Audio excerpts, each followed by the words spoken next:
right, working on a project I was working on last year. This was from the stump removal and moving the yard light. And it's spring now, what are we, end of April, and it's time to get this seeded. I do know that I'll probably end up tearing some of this grass up between, again, perhaps for an RV pad at some point, but I want to get it seeded to minimize any mud in this area close to the house. I've got 50 pounds of seed from Deer Creek Seed Company. Got this at the local Ace Hardware. And it's such a small area, I'm just gonna hand feed it. I'm no expert in seeds or growing grass. I do like to have nice lawn.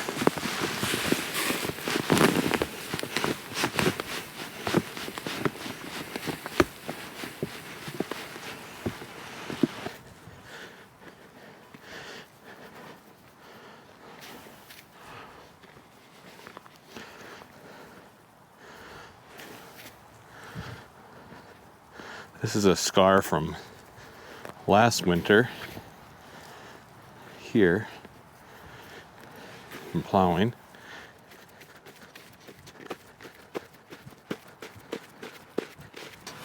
That's 1 gallon.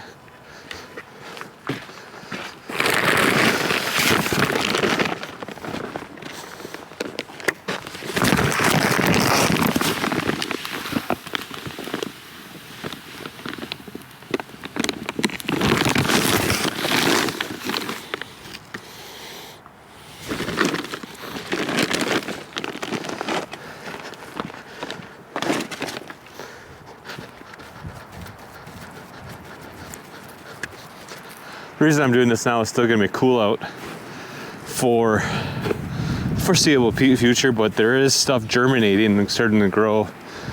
We're gonna be a little cooler this weekend, but we're gonna get a bunch of rain, and this will be a good opportunity to get this stuff germinating. A little breezy today. I do have a spreader. I probably should have used it on this. Just feel like I'd have extra and I can get this done about as fast as I would need to get the spreader down. And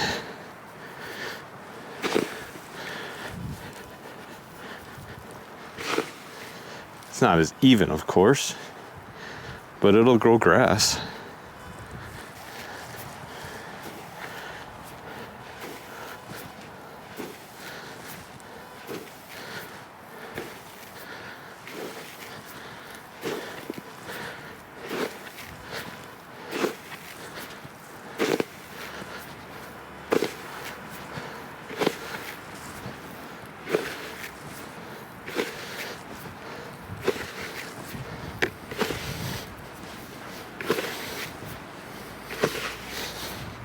Can I get the rest of it? I think so.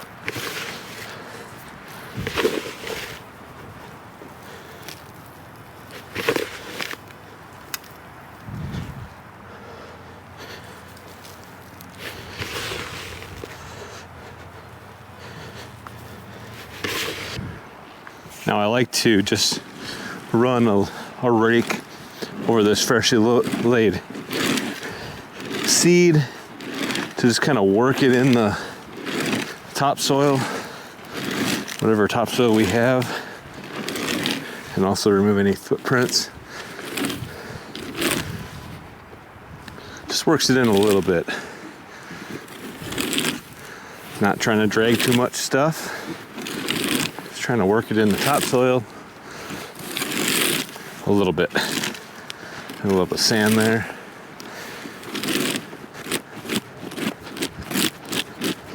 And hopefully, you know, any takes less.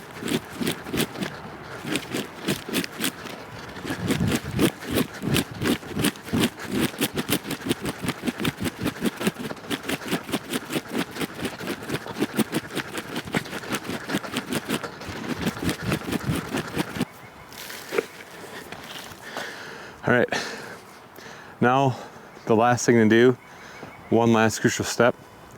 We got to figure out a way to make this thing, the seed, hold moisture. And really the best way is to use a straw. And not any old straw. You could probably use straw bales, but a lot of straw, you need some sort of tack to hold the straw in place. Once it dries out, the wind will blow it away. So I usually use, as a homeowner, I go to the hardware store and get the bales of straw, easy straw, and it has tackifier in it.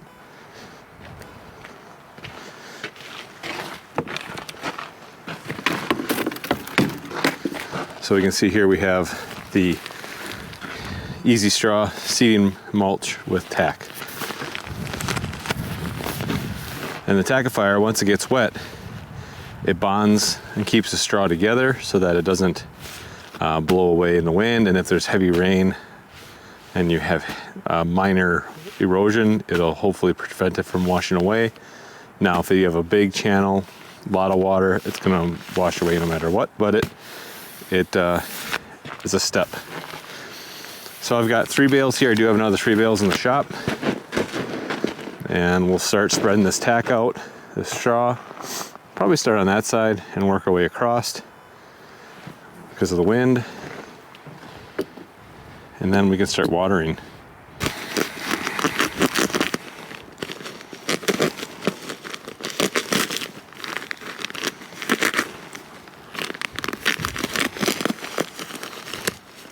This is having some sort of way. You can use an erosion control mat as well.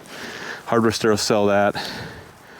They're a little more expensive, of course, as you have a fiber that holds the straw together, but those are really good for sloped areas, and especially where there's channel flow, where water will run off and become kind of a little stream type.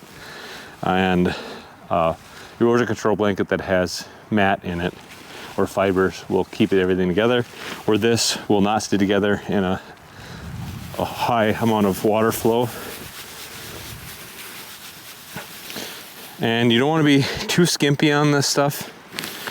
You want to have it so you have a nice cover on the ground so it holds moisture for the seed to be able to germinate and stay in place and protect the seed. Commercial stuff, they have machines that do this automatically. You can spray, but we're not commercial here. We are a DIYer, right? DIY. So we'll just kind of spread it out and work our way across.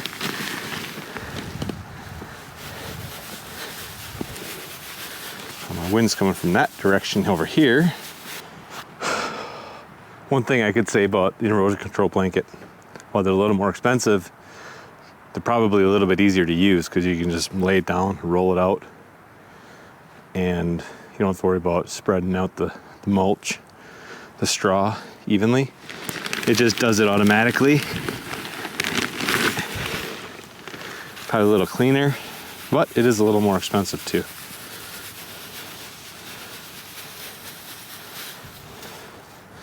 I should have priced it out. Do have a pretty big area here. We're getting to the end. So far I've got 4 bales down, and I probably have 1 to 2 left to put down. I have 2 bales total available. The wind's starting to pick up, so I need to get this stuff down and get it watered so it stops blowing away. I probably should run the hose out right now, but I do want to just get this down quick. I was hoping it was only 3, but it's going to end up being 5 to 6 bales. I never actually calculated how many square feet this is.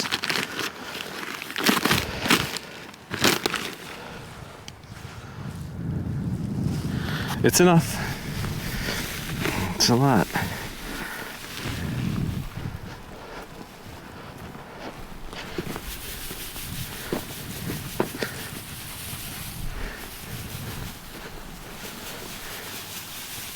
Sometimes the wind is helpful, allows the straw to spread out.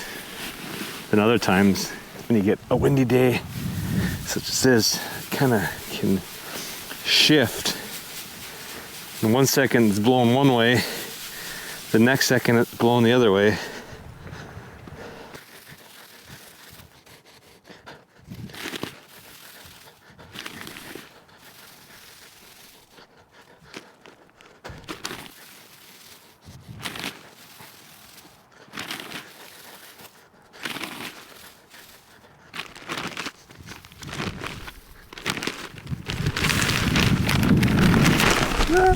No.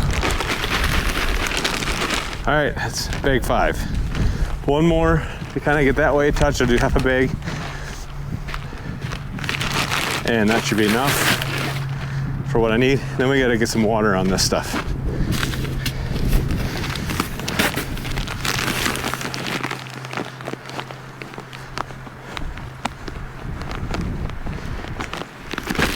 Because otherwise it's just gonna blow away.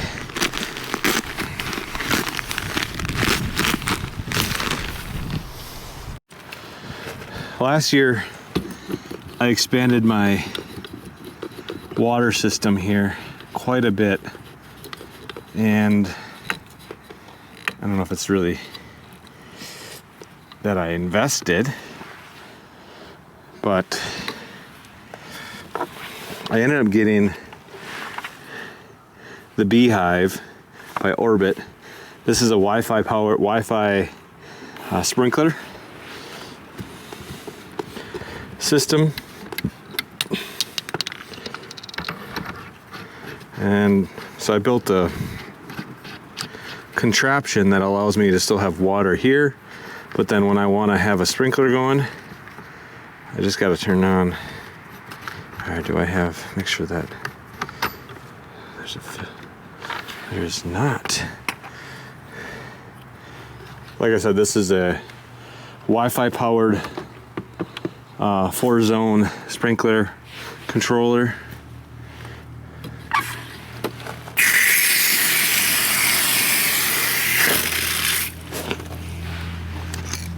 And it works really great for running multiple sprinklers at once in multiple zones and not have a complete underground sprinkler system.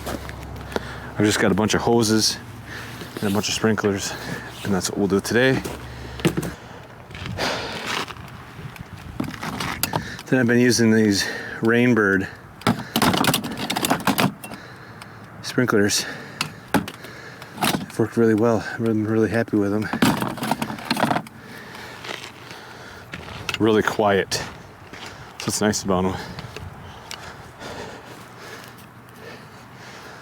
So we'll connect the first one here.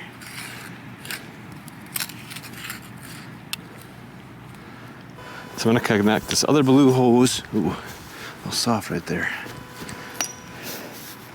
into the downstream side of this sprinkler. My hands are drying off.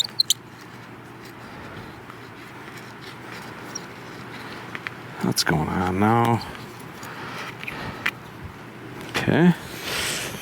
And then I'll get this hose strung out. Damn it. I'm losing straw fast here.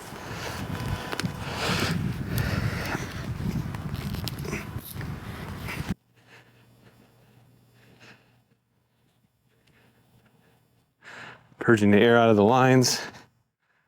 There we go. Now I need to get my wrench once I know the camera's out of the way. What's great about these sprinklers is you can hear how quiet they are. I mean, they are very, very, very quiet. Okay, so this should be, yep, 360. Watch out, GoPro, you're gonna get wet. Sorry. So these Rainbird sprinklers are just like all the underground Rainbird sprinklers. You got a little adjustment screw on top. So I needed to go full 360. All right, how far are we getting? Yeah, we still gotta come, let's get the top. It's good. 360, and that's where it stops right there. So that it doesn't continue going round and round and round in circles. It just gets to a point right where I'm at here, and then it'll swing back and come all the way from the other direction.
There we go, we got this finished up. Got the grade leveled out, and then for the most part, made sure all my soil was loose. Just sprinkled some grass seed on it, and then I used the rake to work it in, and that'll get some of the grass seed into the soil and allow it to germinate. I don't think I'm going to put any straw on this. I'm probably going to try and use just keeping it watered. If we get a heavy thunderstorm, this is a little ditch right here, and we might get a little bit come down this swale right by those from the softballs, by this apple tree, kind of toward this dog toy, and then just to the right of this propane tank here. So I might get a couple washouts here, but I think with time, if it does wash out, I'll throw a little more dirt in there, reseed it, and with time, once I get some grass growing, it'll be fine.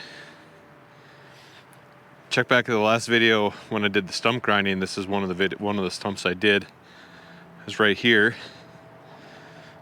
It's all cleaned up, and now I have this area ready to go so I can access with the tractor in the winter, especially.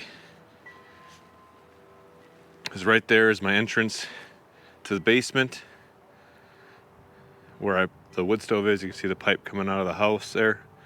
And then my goal with this little ramp here along the edge of the woods is that I'll make it easier if I want to bring some wood down here with the tractor on a pallet or an IBC tote. I'll feel a little more comfortable going down this little path compared to coming down that steeper hill right there on that side. Plus, this just kind of finishes it up, makes a nice open area. The birch trees hang over nicely, especially when the leaves start popping.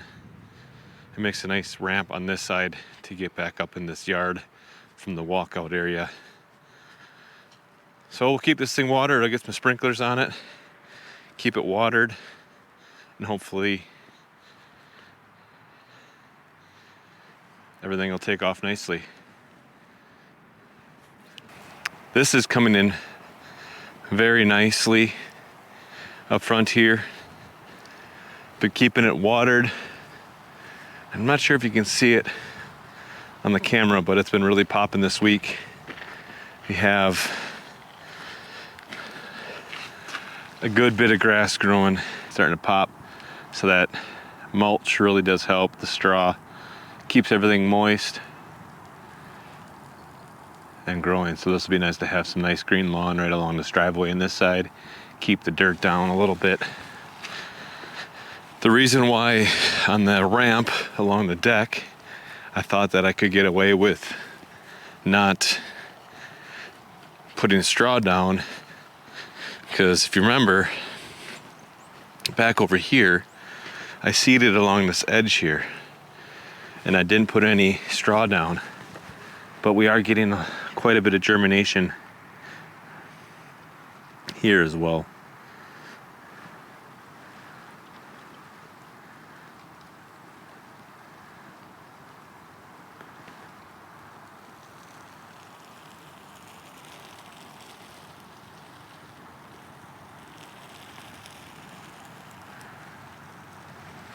I love how quiet these sprinklers are.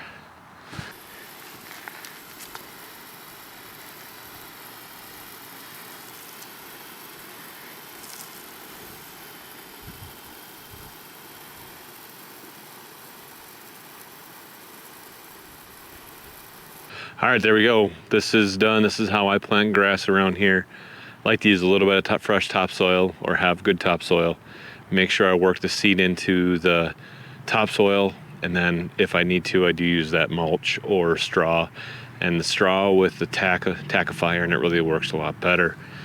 The tractor is awesome again. It helps move that dirt around and manipulate it before I have to actually get out and use a hand rake, but it gets the majority of the dirt moved.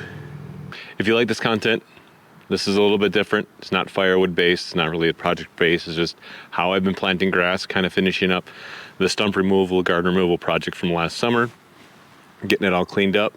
And then I built that ramp on the other side to help get firewood down to the walkout during the winter, and also just provide easier access down to the walkout area. I very much appreciate you being here.